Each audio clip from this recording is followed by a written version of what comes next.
Aujourd'hui, je voudrais te présenter un livre avant de continuer sur les personnalités difficiles qu'on avait vues il y a quelques jours. Là, c'est la sagesse du psychopathe. Alors, le titre est assez particulier et c'est pour ça que je l'avais acheté. C'est parce que je me suis dit, oula, c'est vraiment deux mots que je voyais pas ensemble, quoi. Sagesse et psychopathe, ok, d'accord.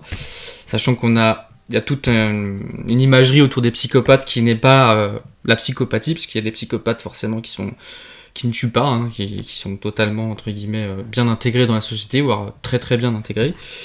Et ils sont pas tous des fous furieux qui finissent par tuer des gens ou ce genre de choses.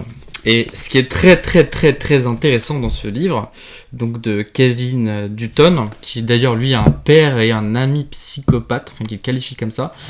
Je sais pas s'ils ont fait le test de psychopathie, qui est sur 40 points, si on a plus de 30 on est psychopathe, et si on a 40 on est forcément en hôpital psychiatrique. Enfin je caricature, mais il y a une incapacité à retenir ses envies, donc je veux une cigarette, je rentre dans un tabac, si il veut pas me donner ma cigarette, mon tabac, je tue le tabagiste et je prends mon paquet, quoi.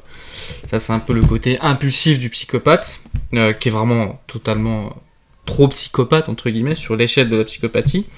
Et ce que j'ai beaucoup aimé dans ce livre, c'est qu'en fait il y a pourquoi il l'appelle sagesse. C'est tout simple. Ils ont une capacité, à un moment il va dans un hôpital psychiatrique dans la branche psychopathe, je crois, et donc il n'y a que des psychopathes là-dedans, et en fait ils sont pas perturbés par leur situation, au sens ok, je suis enfermé, mais bon, c'est mon quotidien, c'est mon présent, je peux faire qu'avec lui. Pourquoi en fait, ils voient pas l'intérêt de ressasser le passé. Ils n'ont pas ce côté déprimé de quand tu repenses à ta vie d'avant, qui était mieux, de ce que tu as perdu. En fait, ils n'ont pas ce côté-là. Ils sont vraiment ancrés dans le présent et ils réfléchissent avec ce présent-là. Ils font avec, en fait, au sens vraiment émotionnel. Ils sont connectés émotionnellement au présent. Ce qui peut paraître très bizarre de dire ça d'un psychopathe, et du coup, c'est extrêmement instructif à ce niveau-là, et c'est pour ça qu'il appelle ça la sagesse du psychopathe, parce qu'on peut tirer de ses personnalités particulières cette sagesse vraiment d'une présence très forte au présent.